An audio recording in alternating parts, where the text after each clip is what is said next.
This is Don Kincaid with the Kincaid Files, and you're listening to Wrestling with Entertainment, baby.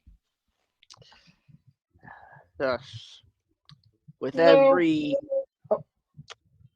well, I mean, unless you want to do this, James. yeah. It was not a great day for wrestling. In the wrestling world. Black Jack Lanza passed away earlier this week. Um, one of the more prominent roles to somebody that maybe wasn't as appreciated backstage as we might even realize. But Scooter, can you maybe elaborate more on Black Jack Lanza? Well, born John Lonzo, better known by his real name Blackjack Lanza, along with his long-term tag team partner Blackjack Mulligan. Lanza was one half of the Blackjacks. Black cowboy hat wearing, cowboy boots stomping, rugged hombres who drew money wherever they went. From the 60s to the 80s, Lanza wrestled for promotions such as the AWA, the WWA, and even the WWF, winning the AWA World Tag Team Championship, the WWA World Tag Team Championship, and the WWF World Tag Team Championship alongside Mulligan. He is a member of both the WWE Hall of Fame and the Professional Wrestling Hall of Fame, a native of Minneapolis, Minnesota, like all the greats are, which makes you know, which makes perfect sense that his career started with Vern Gagne, and then funny enough, he found his way down to Birmingham for NWA Mid America, and then touring around the Midwest before returning back to the AWA. A stint in Mid Atlantic Championship Wrestling. Then his time in the Indiana-based WWA, and then finally in 73, he joined the WWF, and then left the company later in the year, and then in 75, along with Mulligan, the Blackjacks joined the WWF. And became regulars, and was one of the few wrestlers that when and this is crazy. He was one of the few singles wrestlers to be given tenure by Vince McMahon, who promised that Lanza would receive one world championship match a month. I'm not making this up.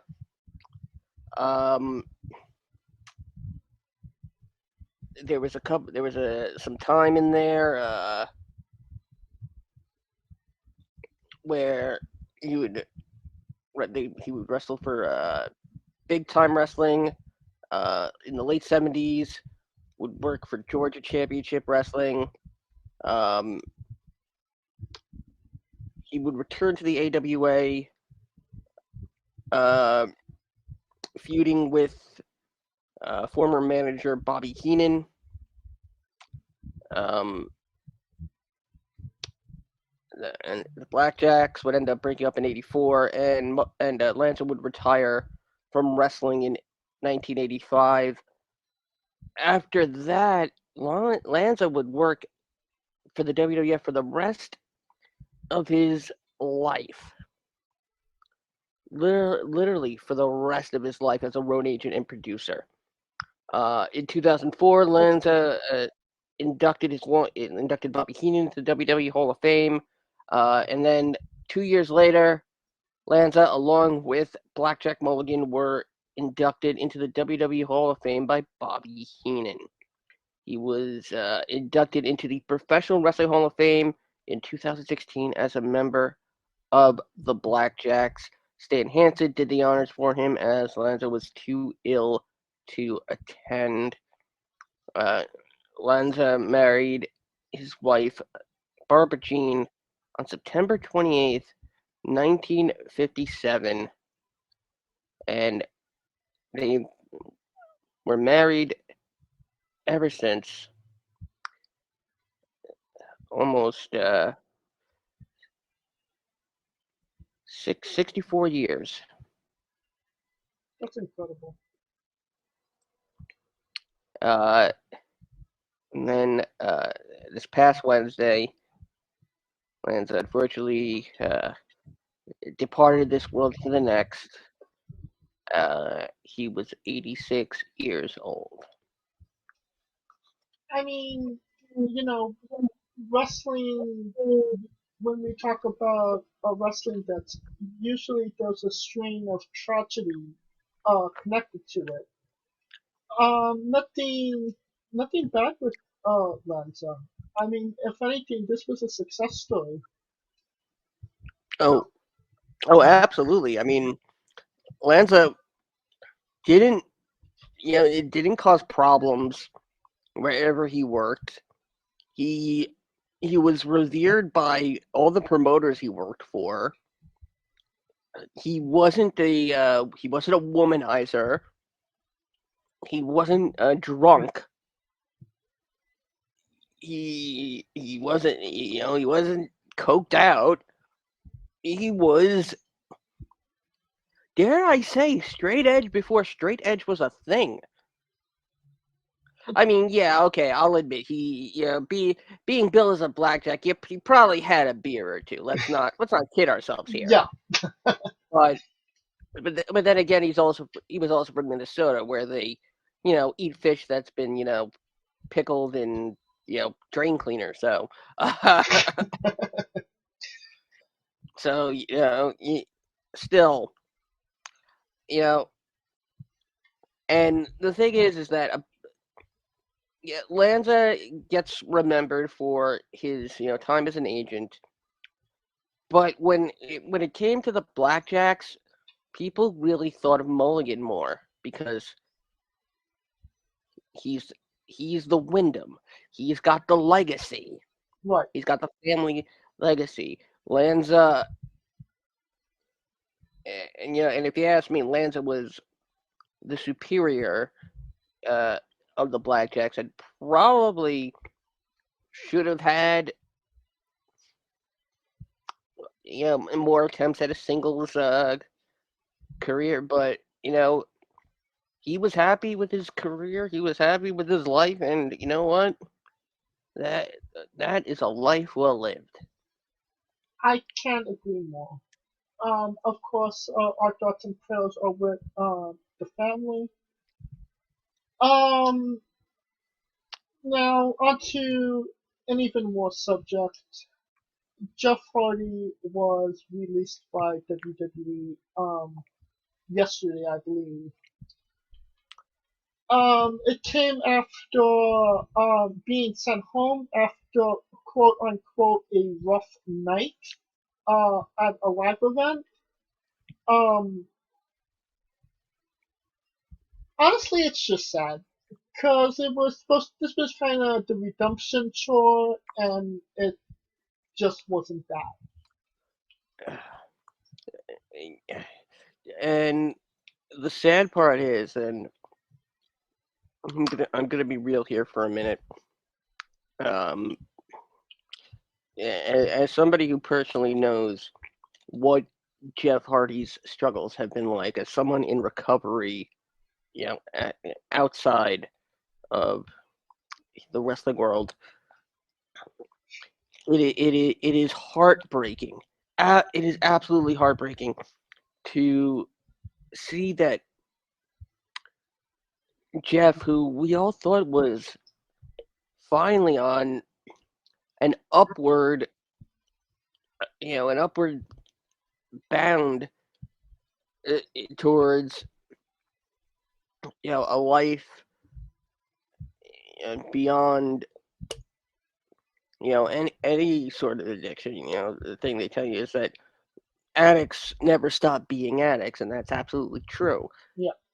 But the thing about addiction is it's a disease, and while it can never be truly defeated, it can be in remission, and that's what we all thought was happening with Jeff Hardy.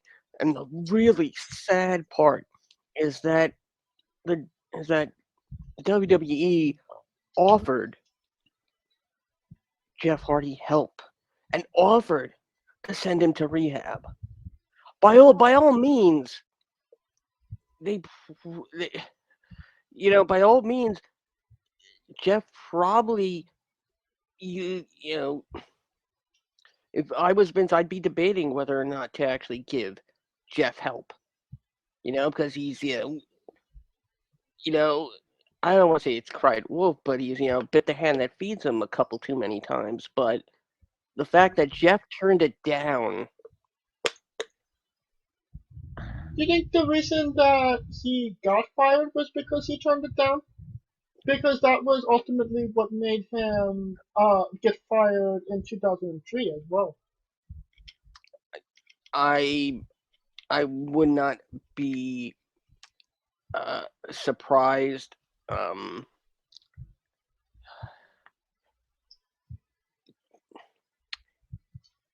This is It's heartbreaking, honestly. Yes, it is. It's beyond heartbreaking because the first rule is the first step is you have to admit you have a problem. And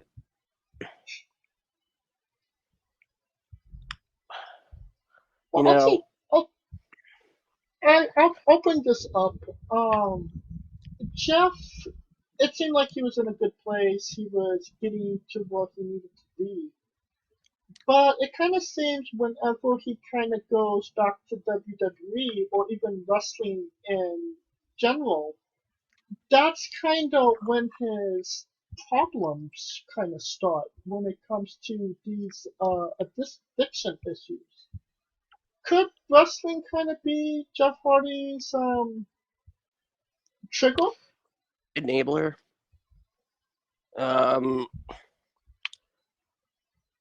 Honestly,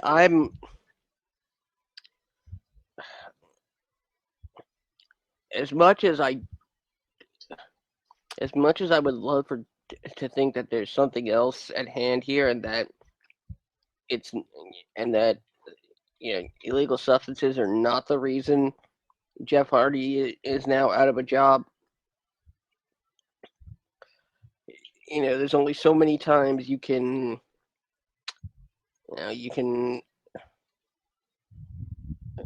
for forgive me for use of this term, and there's only so many times you can piss on someone's face and convince them it's rain. Right. And nevertheless, I hope Jeff gets the help he really needs, because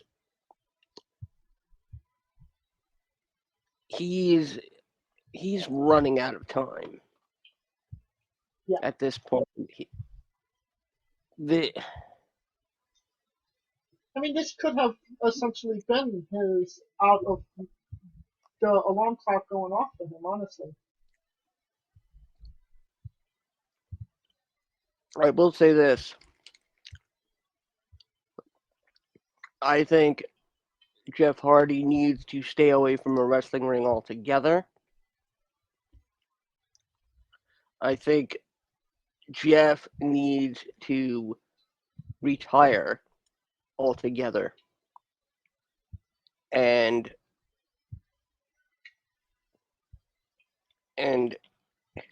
maybe in 5 years, if he hasn't left this world and he's finally straightened him out, then he should come back to a backstage role in a Legends contract. Yeah, he should never be in the ring again. And of course, thoughts and prayers go out to his family, and we do hope and with Jeff the Best. Yes. And the tragedy just keeps rolling in. Chris Jericho was hospitalized yesterday for nothing was specified, but something, and it wasn't coronavirus, but something treatable, they said. Yes. Um, He was on tour with Fozzy in the UK. yes. He was in Wales. He was already over there. Yeah, he was supposed to be supposed to do a show in Swansea, Wales. And he had just performed a show in Bournemouth, England, and it was scheduled to wrap up England this weekend.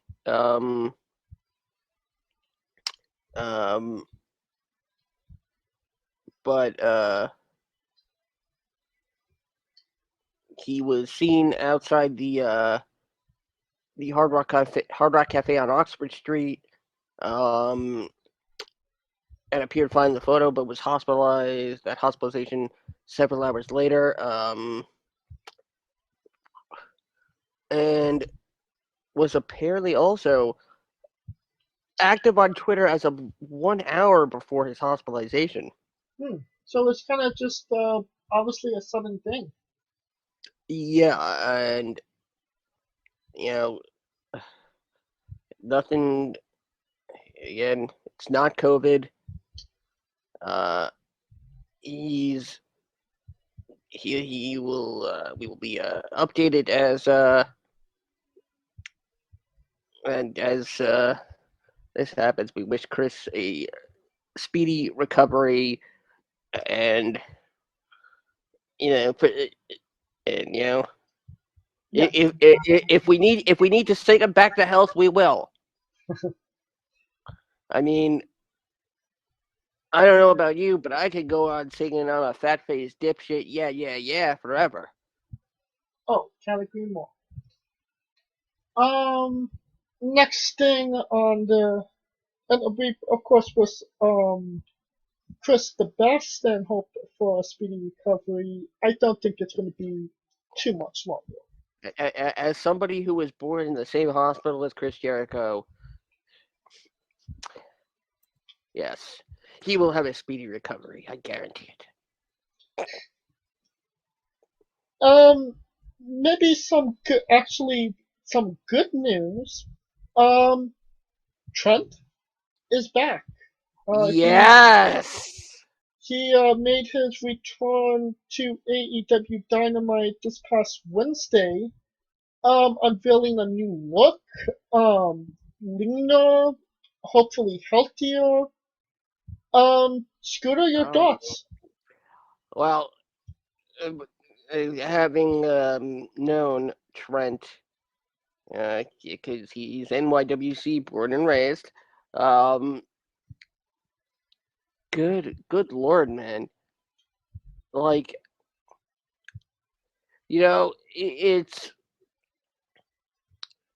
it almost seemed like Trent, who, by the way, he's now resuming being Trent Beretta, not Trent with a question mark. So he's not Trent anymore? Excalibur and Tony Schiavone were referring to him as Trent Beretta. I mean, they also called Malachi Black Tommy End and Aleister Black. Oh God, Matthew's gonna have fun with that one. That'll put butts in seats. He looks great. It might have seemed like he was going to get lost in that mid card shuffle as part of Best Friends, and now he looks ripped. He looks shredded. He looks like he could be a serious threat to the singles division. That, and of course his incredible, the most over mother in professional wrestling today, Ruby Sue. Right. And I feel like that has been kind of the story of Trent, unfortunately, is that he always had that, he always could have been, Yeah. that main event player. He always could have got that main event push. But unfortunately, injury would kind of prevent him from getting there. I mean, he's coming back from a pretty bad one now, spinal surgery. So Yeah. that's, is what it is. Um, Maybe not as severe nowadays because I mean, with medical and all that stuff, you could practically prevent people from dying at this point. Um, so do you see that this version of Trent sticking around and kind of staying where he is, so to speak? Oh, I Healthy? hope so. I hope so. I hope so too. Alright, Mhm. speaking of more returns, there's rumors that Scotty 2 Hottie might be going for one more run. Scooter, your thoughts? As in he's going for one more jog? No, he's going to try and be a wrestler again. Oh, why? Why? Why not? Uh, I mean, he.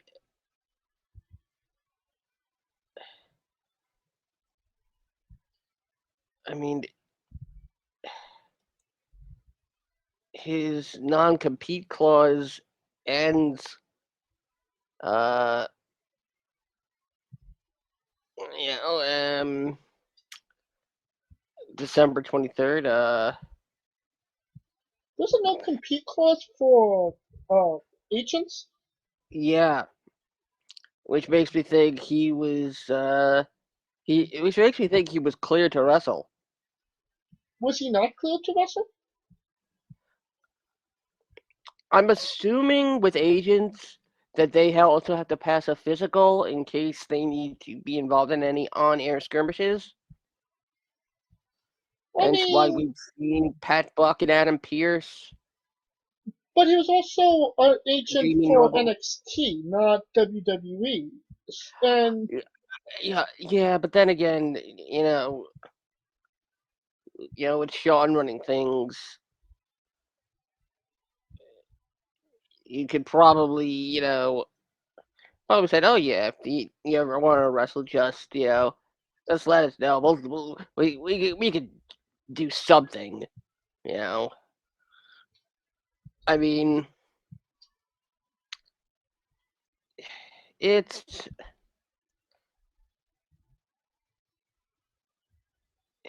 if he comes back, great. I I I, I can't see this being such a big thing, though.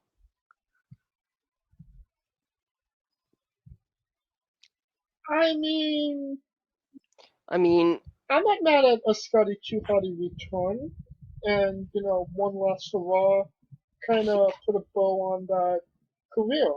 Because I in see. like the year 2000, I I could honestly say The Rock was number one and Too Cool was maybe number two as in popularity. Yeah, it's. Yeah, I would agree on that. Yeah, and I had a thought in my head, and oh, that's it. I only see one even idea that even makes sense beyond just taking a random indie date, and that's getting involved with with Alpha Academy and getting Otis to go back to doing the caterpillar while he does the worm. would be pretty cool, but it's not going to be in WWE, unfortunately. But that Nope. would have been the money right there. Yep, it would have. So let's see where that goes. And the In, last ending on a ooh, high note. Hacksaw Jim Duggan cancer free. Great news or the greatest news? great news. I had the pleasure of meeting Hacksaw back in an NYWC show, uh, where that I brought my father and my uncle to because they were big Hacksaw Jim Duggan fans, and they took a picture. He took a picture free of charge for me. Yeah, because I told the guy at security, like, you're not making my family pay. I'm telling you that right now. Because you But had yes, so much pull in the NYWC. no, because I could be no because because the guy was my friend. my buddy Raleigh, who still handles security to this day. But yes, the greatest news, absolutely. Um, one more piece of news. Hmm. So the WWE is pursuing more and more documentaries, and the WWE is contacting AEW for permission to use former stars for Hmm. these documentaries. I mean, JR is a given. I mean, AEW is not going to say no. Don't use JR. Uh, Khan, Tony Khan has said the WWE representatives were very nice, and he's considering the offer and open to talking to them. He did say that he has not spoken to Vince directly regarding anything. This is what he said. They are doing a lot of biographies and they want to use some of the people here. And I think that's the thing. It's probably going to come out sooner or later in interviews. Or they want to interview some of the people that wrestled here that used to wrestle there and some of the people that have had a history in other libraries they own. Uh, Khan notes that he did work with the WWE for the Jericho interview on the Steve Austin Broken Skull session. And Khan did say that they were very classy and he has nothing bad to say about it.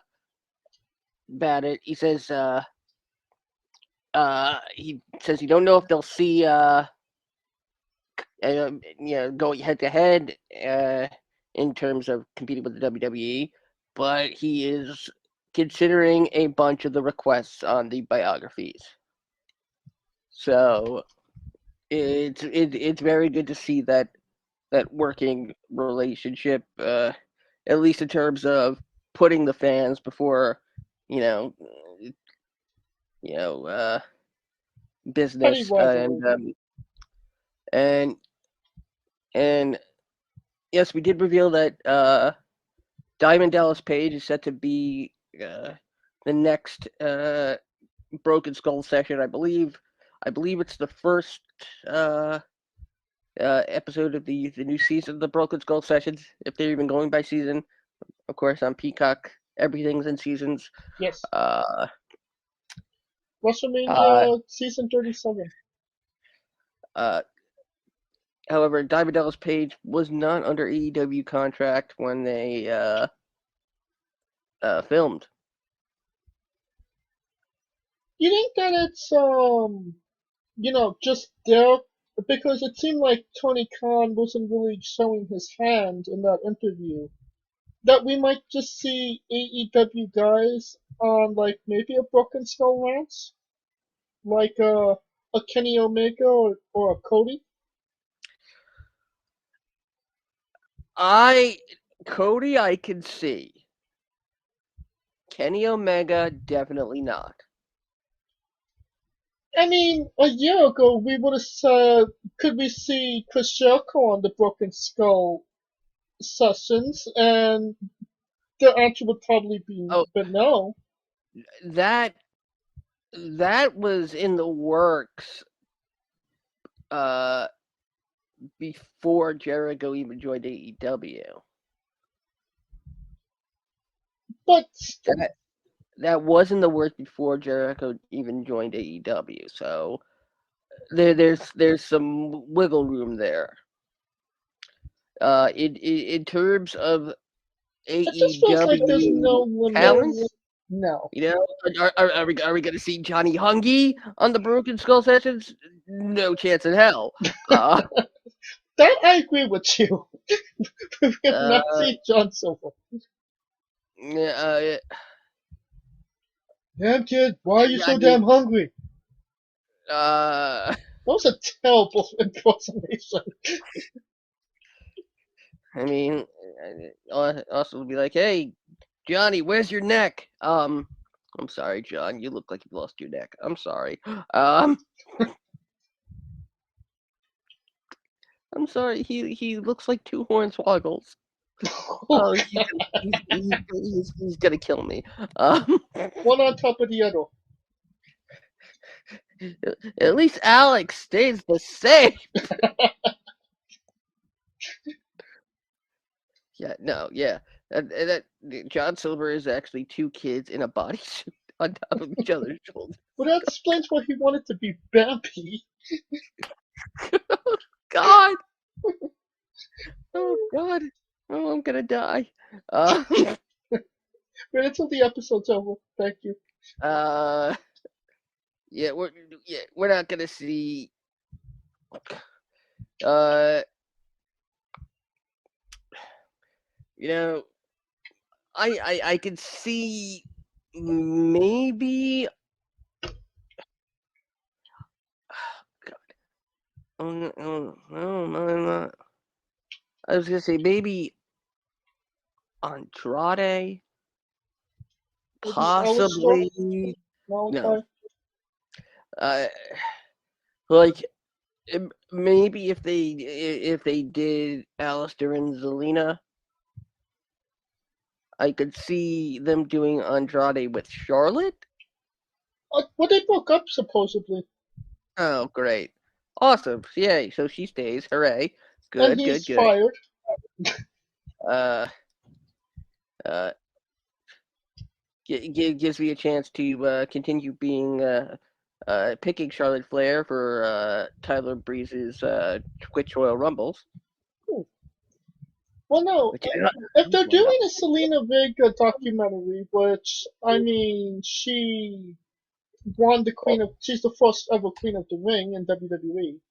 Um, then yeah, they're gonna want her husband to comment on it. I That would make mean, sense. yes, they. Plus, also, you know, they've worked out deals. They've had Dixie Carter. Speak about Kurt Angle. They had the Christian Cage Ric Flair exchange Yes. with Impact and everything. So yes, performer talent, it'll work. For AEW's, executive vice presidents, no. Cody's the only exception to that. And not even considering that Cody has his own reality show now and his own, America's Got Really Weird Talent show.